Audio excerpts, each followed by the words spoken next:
ครับพวกกระช่องอีกแล้วนะครับนะวันนี้นะครับมีเทคนิคดีๆนะครับวิธีการเอาไม้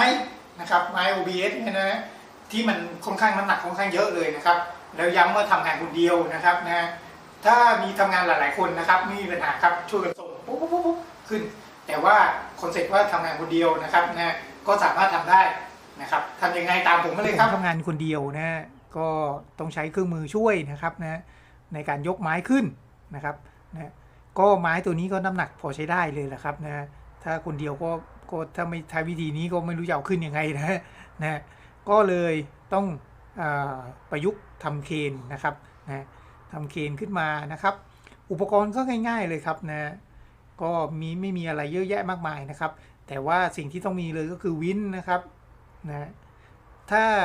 ไม่สะดวกก็เป็นวินมือก็ได้ครับนะถูกๆนะตัว 400-500 บาทก็มีนะครับนะแต่ถ้าจะให้แบบได้แบบนี้เลยก็ต้องวินไฟฟ้านะครับนะตัวนี้เนี่ยเป็นวินไฟฟ้านะครับขนาด 4,000 ปอนด์นะก็ 4,000 ปอนด์ก็เหลือๆครับนะ 4,000 ปอนด์ก็เหลือๆเลยครับนะก็ทำงานด้วยแบตเตอรี่นะครับนะแต่ที่นี้เนี่ยผมใช้เป็นสายถักนะครับนะก็ใช้ของเดิมเนี่ยเขาจะให้เป็นสลิงมานะครับแต่ว่าก็เปลี่ยนเป็นสายถักมันจะนิ่มหน่อยนะครับทำงานง่ายขึ้นนะแล้วก็ลูกลอกตัวแดงอีกตัวนะครับนั่นนะครับไปคล้องไว้กับตัวหลังคานะครับ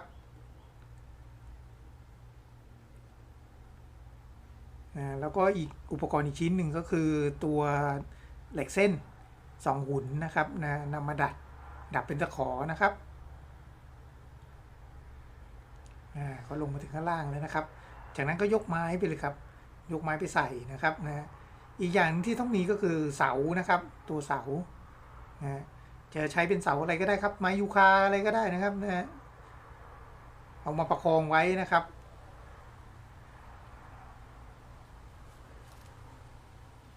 นี่ครับก็ทำตามรูปเลยนะครับง่ายๆเลยนะครับอุปกรณ์ก็ไม่เยอะอะไรเท่าไหร่นะครับแต่ว่าวินตัวนี้เนี่ยผมเปลี่ยนเป็นตัวใช้รีโมทนะครับก็ซื้อรีโมทมาใส่เพิ่มเอานะครับ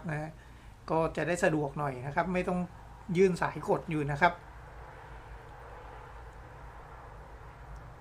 แต่ตัวรีโมทเนี้ยก็มีข้อเสียนะครับกดบางทีมันติดมั่งไม่ติดมั่งนะครับเราก็แค่ประคองมันเฉยๆนะนี่นะครับเอาขึ้นไปแค่ประคองอยู่นะครับเสร็จแล้วขึ้นไปด้านบนอีกทีนะครับ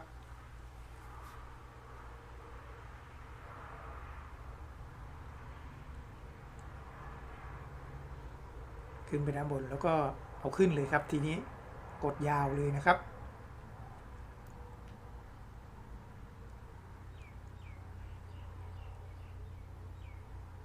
นี่แหละครับก็เป็นวิธีง่ายๆเลยนะครับอุปกรณ์ที่ใช้นะครับในคลิปนี้นะครับสามารถสั่งได้ตามลิงก์ด้านล่างนี้เลยนะครับขอบคุณครับ